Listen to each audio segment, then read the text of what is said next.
حکمرانی کے قابل نہیں؟ کیا اللہ رب العزت کا نازل کردہ نظام اسلام آپ کے ملک پر حکمرانی کے قابل نہیں؟ لوگوں، اگر زمین و آسمان، جنوں اور انسانوں کا مالک اللہ تعالی ہے اور بلا شبہ ہے، تو پھر اس پر نظام بھی اسی کا چلنا چاہیے۔ لیکن اس گندی جمہوریت نے اللہ کا یہ حق عوام کو دے دیا، چاہے عوام اللہ کے دین کو بطور نظام قبول کرے یا صرف مساجد کی حد تک محدود رکھے۔ جیسا کہ روزنامہ نوائے وقت 2004 میں جسٹس جاوید اقبال نے صریح کفر بکتے ہوئے کہا تھا کہ ہمیں جمہوریت نے یہ حق دیا ہے کہ امت محمدیہ صلی اللہ علیہ وسلم اپنے لیے جس نظام کو بہتر سمجھتی ہے اسے اپنانے میں آزاد ہے۔ اب آپ خود ہی بتلائیں کہ اگر امت اس معاملے میں آزاد ہے تو پھر یہ محمد الرسول اللہ صلی اللہ علیہ وسلم کی تعلیمات کی کھلا توہین اور اس کو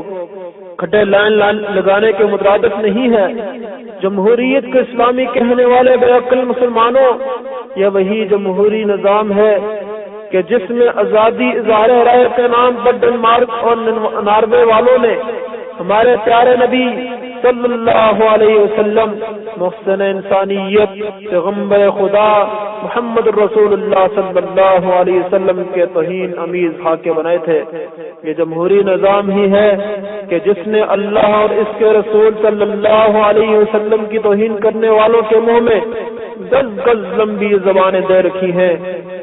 اسی جمہوریت کی ناپاک چھاؤں میں بیٹھ کر امریکہ کے ملعون مردود صلیبی پادری ٹیری جونز نے قرآن مجید فرقان حمید کی کھلم کھلا توہین کرتے ہوئے اسے آگ میں جلا دیا اور اسے فائرنگ کا نشانہ بنا دیا۔ لعنت اللہ و غضب اللہ۔ مسلمانوں، بلا شبہ دنیا میں جمہوری نظام کے فروغ میں یہود و نصارہ کی بقا اور دین اسلام کی موت پوشیدہ ہے۔ اسی لیے آئے دن ان کے بڑے بڑے پادری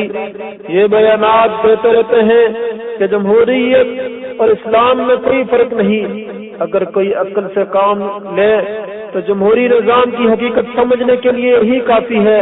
کہ اگر جمہوریت اور دین اسلام میں کوئی فرق نہیں تو پھر یہ عیسائی کیوں اور ہم مسلمان کیوں؟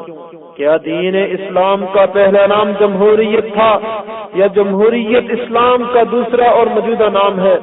اگر جمہوریت اسلامی ہے تو جمہوریت اور اسلام میں کوئی فرق نہیں، تو پھر اس کا مطلب یہ ہوا کہ پوری دنیا کے غیر مسلم جمہوری ممالک میں دین اسلام کا کوئی دشمن نہیں، اور اگر واقعی کوئی دشمن نہیں تو پھر ان جمہوری ممالک میں اسلامی قوانین کا رفاظ کیوں نہیں؟ جمہوریت اور اسلام میں اگر کوئی فرق نہیں تو پھر یہ نام نہاد مسلم اور غیر مسلم جمہوری حکمران آئے دن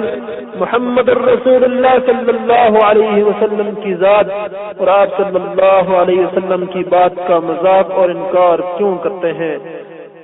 ورنہ جائے پاکستان کے نام نہاد مسلم جمہوری حکمرانوں نے کئی دفعہ آپ صلی اللہ علیہ وسلم کی شان میں گستاخیاں کی، کبھی کہا کہ اذان بج رہا ہے، کبھی کہا کہ دین اسلام کی سزائیں بڑی وحشیانہ اور ظالمانہ ہیں، کبھی کہا کہ خواتین پر پردہ کسی جاہل نے مسلط کر دیا ہے، اور جنرل مشرف بے شرم لعین نے کہا کہ کیا میں ہاتھ کاٹنے والی سزا کا نفاذ کر کے پورے پاکستان کو ٹھنڈا بنا دوں؟ اور کبھی شریف ابن شریف نے کہا کہ ہاتھ کاٹنے والی اور سنسار کرنے والی اسلامی سزاؤں میں اتفاق نہیں کرتا، اور کبھی پنجاب کے خنزیر گورنر نے تحفظ نمو رسالت صلی اللہ علیہ وسلم ایکٹ کو کالا قانون قرار دیا۔ ان مرتد جمہوری حکمرانوں کی ناپاک جسارتوں کے پیش نظر غیر مسلم جمہوری حکمران بھی توہین امیز رویے اپنا پر اتر آئے۔ کبھی تو قرآن پاک کو اعلانیہ جلایا، کبھی پاؤں تلے روندا اور کبھی لیٹرین میں پھینکا، تو کبھی گولیوں سے چھلنی کیا گیا، اور کبھی پیغمبر کائنات محمد رسول اللہ صلی اللہ علیہ وسلم کے کارٹون بنائے۔ اتنا سب کچھ کرنے کے بعد پھر کفار کہتے ہیں کہ جمہوریت اسلامی ہے،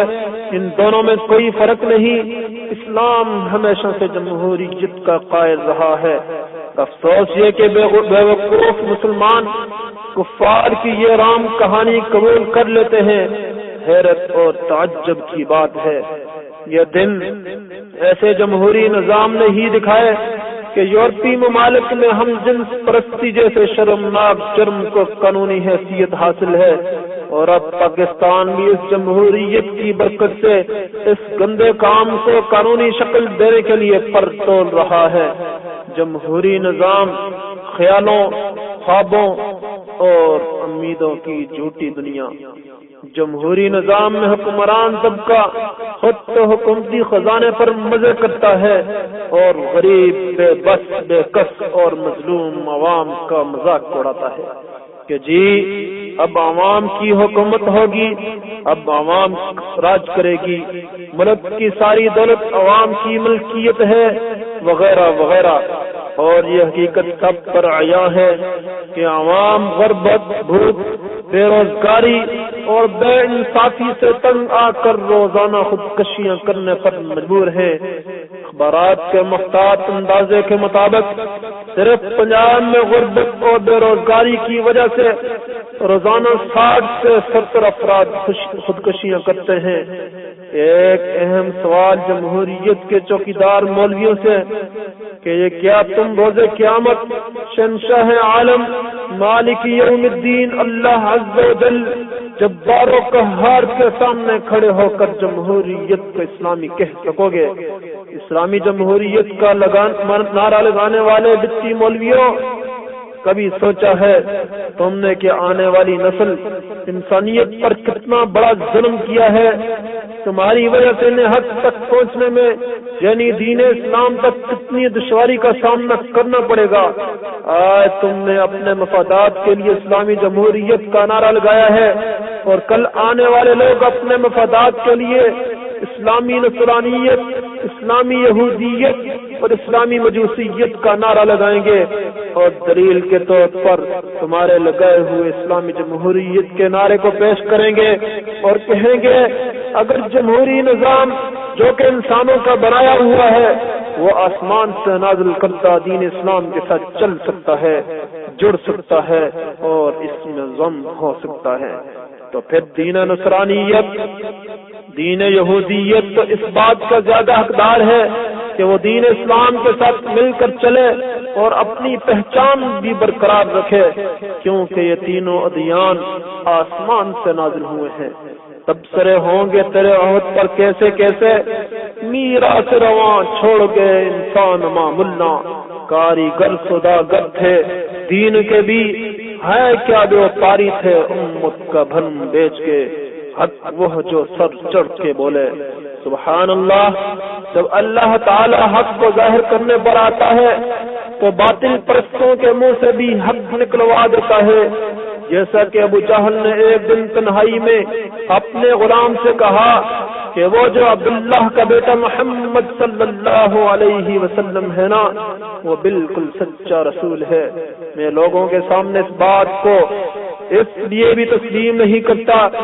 کہ پھر میری چودراہٹ ختم ہو جائے گی، اور آج 1400 سال بعد تاریخ نے ایک بار پھر سے اپنے آپ کو دہراتے ہوئے دور حاضر کے ابو جہلوں کے منہ سے حق اگلوا دیا۔ روزنامہ نوائے وقت جلد نمبر 71 شمارہ نمبر 192 3 ذوالقعدہ 1432 ہجری 2 اکتوبر 2011 کو پاکستانی عدالت کے جمہوری جج برائے خصوصی عدالت انسداد دہشت گردی سید پرویز علی شاہ نے محمد رسول صلی اللہ علیہ وسلم ممتاز قادری کو ایک خنزیر سلمان تفسیر مارنے کے جرم میں سزائے موت کا فیصلہ سناتے ہوئے کہا کہ اے ممتاز قادری، تم نے دین اسلام کے تحت کام کیا تو بالکل ٹھیک کیا ہے، لیکن ہم تم کو سزائے موت سناتے ہیں جو کہ پاکستان میں رائج جمہوری نظام کے تحت ہے۔ اب اپنی اداؤں پہ خود ہی غور کر لو، کچھ ہم نے کہا تو شکایت ہوگی۔ گویا جمہوری عدالت کے جج نے یہ تسلیم کر لیا ہے کہ عدالتوں میں بیٹھ کر دین اسلام کے تحت فیصلے نہیں کرتے، کیونکہ اللہ رب العزت کا نازل کردہ پرانا اسلام اب اس قابل نہیں رہا کہ ہماری عدالتوں کی زینت بن سکے، بلکہ ہم تو ایک دین جدید جمہوری نظام کے تحت فیصلے کرتے ہیں جو کہ اسلام کی نسبت ہمارے لیے زیادہ فائدہ مند ہے۔ لوگوں، اتنا کچھ جاننے کے بعد اگر آپ پاکستان کو اسلامی جمہوریہ کہیں یا اسلامی نصرانیہ یا اسلامی یہودیہ یا جو دل چاہے کہیں، یہ آپ کی مرضی ہے، لیکن ایک بات ہر صورت ملحوظ خاطر ہے کہ کل روز قیامت مالک یوم الدین اللہ عز و جل شہنشاہ عالم کے سامنے کھڑے ہو کر آپ جمہوریت کو اسلام یا اسلام کو جمہوریت کہہ سکیں گے؟